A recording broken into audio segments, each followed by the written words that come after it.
Consideration of Her Honour the Lieutenant Governor's speech. Adjourned debate, Mr. Rutherford. Are there any members wishing to speak? Okay. The Honourable Member for Fort Vermilion-Lloydminster-Wainwright. Wainwright, yes. Thank you, Madam Speaker. I have the privilege to be elected to this Assembly by the constituents of the newly configured riding of Vermilion-Lloydminster-Wainwright, an amalgam of portions of the former Vermilion-Lloydminster and Battle River Wainwright ridings. I rise to give my maiden speech, a tradition for a newly elected MLA. I'm an advocate for tradition. Tradition is, to quote G.K. Chesterton, the democracy of the dead. Conservatives believe in the principle of prescription, that is, of things established by immemorial usage. Prescription is the legacy of the dead. Edmund Burke called the principle of prescription the wisdom of our ancestors. He further opined that prescriptive wisdom is something far greater than any man's petty, private rationality. We would do well to reflect on this over the next 4 years. To those in this chamber or without who might balk at this sentiment, I would point out that the Assembly is, for very good reason, a bastion of tradition. A consequence of the Assembly observing prescriptive wisdom is that our province is provided with a measure of stability and repose. Tradition is not convention.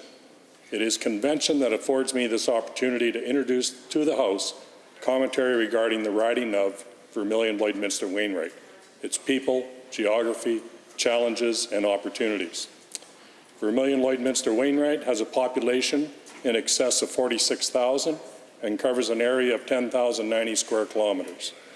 Its three most populated areas are reflected in the riding's title.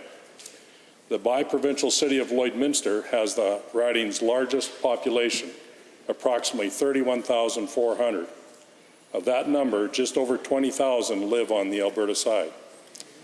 Lloydminster is, given the right economic conditions, a thriving city.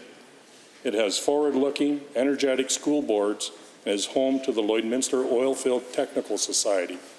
They host the biannual Lloydminster Heavy Oil Show, the last volunteer-run oil and gas show of its kind in Canada. Its 20th show will take place in 2020. It also has an active Concerned Citizens for Senior Care Society, which watches out for changes to levels of care for seniors in Lloydminster and de facto the province. Vermilion and Wainwright have populations of 4,150 and 6,270 respectively. Wainwright is home to a large Canadian Forces training base. The base hosts many multinational military exercises, adding to the color to an already vibrant town. The Wainwright Stampede is an annual 4-day event held in June each year, a tradition since 1953. Vermilion is home to Lakeland College. Lakeland started life as an agricultural college in 1913. A second campus opened in Lloydminster in 1990. The courses now on offer are dazzling and numerous. Lakeland is home to energy, crop, and environmental applied research. It also boasts an energy center which trains students as power engineers.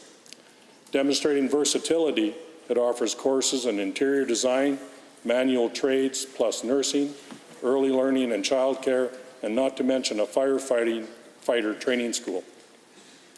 With over 2,000 students, graduation convocations require 3 separate events conducted over 2 days. The remaining 1/3 of the riding's population live, love, and work predominantly in and around the small rural communities of Edgerton, Kitscoty, Eiley, Irma, Dewberry, Clandonald, Marwayne, Paradise Valley, Chauvin, Tuttleby Lake, and a small portion of the First Nation Reserve at Onion Lake. Each of these have their share of colorful characters and interesting traditions. As mentioned, Vermilion-Lloydminster-Wainwright was created from portions of 2 former ridings.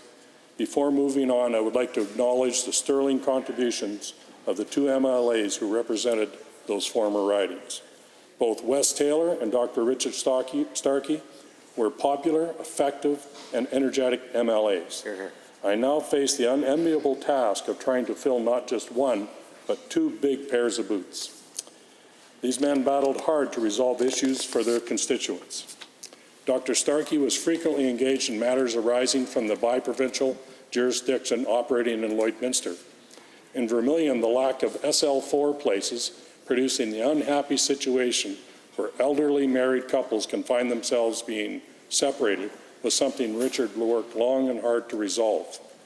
To use a football phrase, he definitely moved the ball down the field. I hope to drive it into the end zone. Through my initial investigation, that may be many plays from now. Wes Taylor assisted Irma School to obtain a significant new build, which included a gymnasium and kitchen facility. Together, these can combine to provide a much-needed community hall facility for use by the school and the wider community. By contrast, his efforts to secure replacement of the existing Wainwright Hospital, like the SL4 accommodation problem in Vermilion, continues with me. Although earlier I described the challenges set by these two men as unenviable, I truly welcome it. I am grateful to those who have put me in this position I'm in today. Accordingly, I would like to thank everyone who voted at the recent election. I am an MLA for all constituents, just not those that voted UCP. I welcome feedback from all constituents. I truly believe we make better policy by discussing issues widely. Having dealt with convention, I would like to return to the theme of tradition. On April 16th, 25,161 Vermilion-Lloydminster-Wainwright constituents exercised their vote. My party received 79% of that vote. The turnout was 76.2%, was the second highest percentage in the province. This number reflects a desire of a rural population for change, a population whose chief economic drivers are the agriculture and energy sectors, and whose cultural bedrock is their family, their community, and often their place of worship. My party offered that change, and we are steadfastly in our desire to deliver it, not only economically, but politically and culturally. However, change is not the term I would choose to use to describe what Albertans are seeking. In the throne speech, the word used was renewal. I cheerfully adopt renewal in support of my theme. My constituents yearn for renewal of traditional values. They are tired of shifting, zeitgeist-generated relative values that Eben Burke long ago recognized as floating fancies or fashion. Having campaigned and consulted in the riding for 2 years, I am confident that the majority of constituents agree with me that conservative values are traditional values. Agreed. Conservative values are simply common sense. They are derived from common experiences. They are longitudinally evidence-based. So what are the attitudes and behaviors I've encountered that reflect these values? Let's begin with the belief in the rule of law and the scourge of rural crime. For Nathan Saunders, owner of Saunders Repair Service in Marwayne, having your house entered illegally, your workshop broken into twice, 4 private trucks and 5 customer trucks stolen, plus untold vandalism, this scourge is a ghastly reality. Yet despite being let down by the system, Nathan continues to believe in the rule of law and operates his business to the best of his ability. He is confident that once the economy improves and the forces of law and order are once again given the tools to do the job, order will be restored. Talking of economy and free trade, let me tell you about Leonard Legg, who owns a gas station in Kitscoty. Kitscoty is 23 kilometers west of Lloydminster. As Saskatchewan did not impose a carbon tax, gas station owners in the bi-provincial city of Lloydminster received an exemption from it to protect them. Mr. Legg, 10 minutes away, received no exemption. This unequal playing field has all but put him out of business. Is Mr. Legg defeated? No, he battles on, for now this dreadful experience only cementing his conservative belief in free trade. He currently keeps his business afloat using his savings, and he himself is buoyed by the moral and emotional support of his extended family. Luckily for Mr. Legg, he has a strong, united family.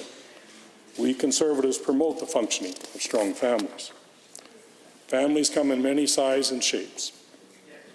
Some families have children with special needs and often find their children barred from the natural pathways of education and work. This exclusion can undermine a family unit. In Lloydminster, the group Inclusion Alberta exists to achieve as natural a pathway as possible into education and employment for young people. One successful example of this is that of Shauna Clennon and her daughters Courtney and Kelsey. I initially connected Shauna with Inclusion Alberta when Shauna told me that her girls were being taught outside the mainstream in modified classrooms. With the help of inclusion staff and the cooperation of school staff, Shauna continues to ensure Courtney and Kelsey are included in the mainstream classes and afforded real employment opportunities. Both Courtney and Kelsey have blossomed under this approach. Courtney now has a driver's license and part-time work, and Kelsey is applying for a license and is also employed.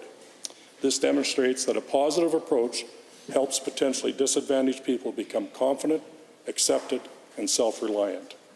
Self-reliance in keeping the fruits of one's labor is another conservative value alive and well in this riding. In 2008, the County of Vermilion River won the Alberta Emerald Award for developing an environmentally friendly and profitable use for well methane gas emissions. Reeve Dale Sharipa explained to me that methane emissions released when oil is extracted are restricted. This causes reduced oil production. By designing a method of capturing the emissions, not only is the oil production increased, but the captured methane is now available to supply County of Vermilion homes, businesses, and maintenance vehicles. Conserving the environment, reducing taxpayer burden, and helping the energy industry is a trio of triumphs. Finally, I turn to my own areas of interest and concern. I have a natural conservative antipathy towards statism and its stultifying offspring, red tape and bureaucracy. For the immediate, I want to help constituents who find navigating existing systems difficult. My constituency door will always be open wide to assist you. Long-term, we need to reform Byzantine bureaucracy and additionally should actively seek to reduce it. I'm delighted that this is the aim, that this aim is the raison d'etre of the UCP Bill 2, the Open for Business Act. Fiscal prudence is my watchword. As a retired financial advisor, I'm imbued by the desire to get value from my every investment made and to guard zealously my clients and now my constituents' money. Further, I believe that all proposed state activity must undergo a cost-benefit analysis and subject to a priority review. Finally, as regards to what was couched as climate change leadership, I am pleased that the carbon tax has been scrapped. In addition, I very much appreciate that there is to be an energy war room aimed at countering Canadian environmental groups. These groups take money from overseas foundations with a covert aim of economically sabotaging Alberta. I expect Galileo would have appreciated the aid of a heliocentric war room back in the 17th century when the consensus was against him. Although I have spoken at length about tradition and conservative values, let me be clear on one point. Conservatism is not a force for resistance to change. I heard a quote recently which accurately describes the modern conservative view. Conservatives are progressives who drive the speed limit. For my constituents, and I dare say the vast majority of Albertans, non-conservative progressives drive too fast. They often careen off the road and take down fences. I began my address with a quote from G.K. Chesterton. I would like to end with another. Chesterton advised, don't ever take a fence down until you know the reason it was put up. We sit here in the summer of repeal session attempting to replace a number of taken down fences. Overwhelmingly, that is what my constituents voted for me to do. In addition, they'd like to see many fences refurbished and all fences properly maintained. I am grateful to them for giving me the opportunity to restore fences and mend many others. I'm grateful my party exists as fence makers and promoters of the wisdom of our ancestors. Thank you.